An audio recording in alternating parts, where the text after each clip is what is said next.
There were so many things I didn't know when we were at Los Alamos. That memory cannot be controlled and has a will of its own. That a chain of events has continuous consequences. And that fame, even limited or dubious fame, is a second skin.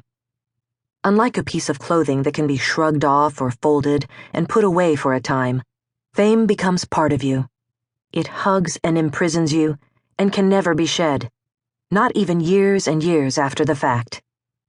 So far, Peter and I have been lucky in this Vermont village. That's one of the reasons we return each year.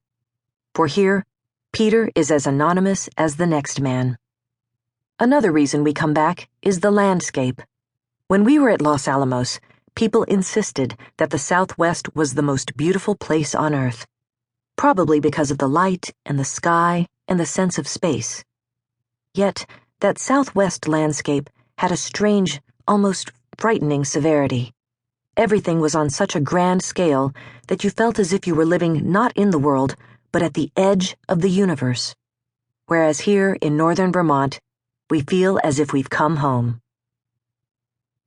Soon, the cross-country ski trail winds through a stand of hemlocks.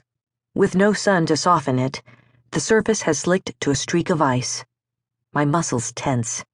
I hate to ski on ice. I've always hated it, and now it's not so easy to sit down and tumble into a fall. Yet, I used to do that with no trouble at all. When the children were small and flying past me, their skis like sleds beneath their supple bodies, their eyes daring danger. "Come on, Lily. Let's not fight the ice," Peter suddenly urges, then extends his arm and pulls me off the trail. Here in the woods are more than 2 feet of old, caked snow. "Are you planning to murder me?"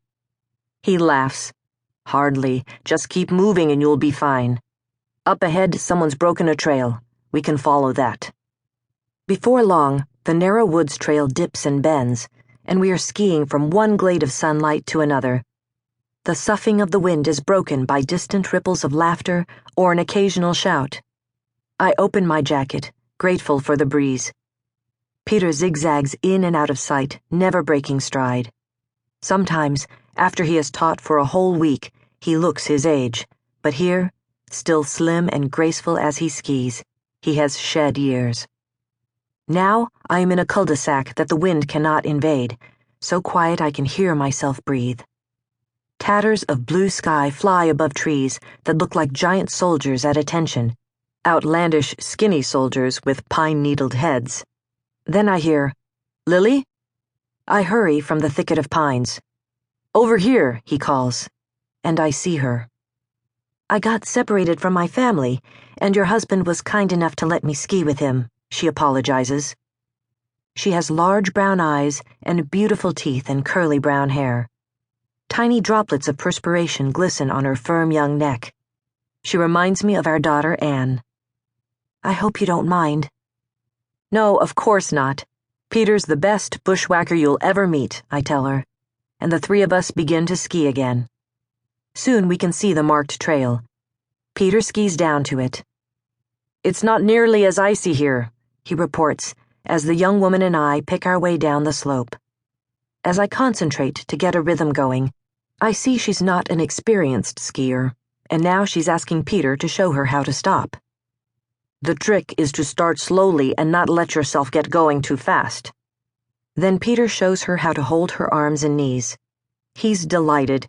He loves nothing more than to teach, and she is a willing student. At the end of the trail, her face is glowing with pleasure. "You saved my life. You've taught me how to stop, and I don't even know your names," she says.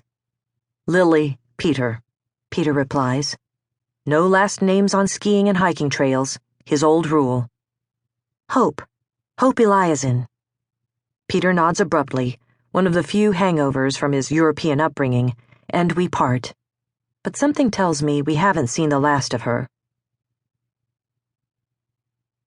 To keep listening to this audiobook, I've left you a link in the description so you can do it, at no cost thanks to Audible's 30-day free trial.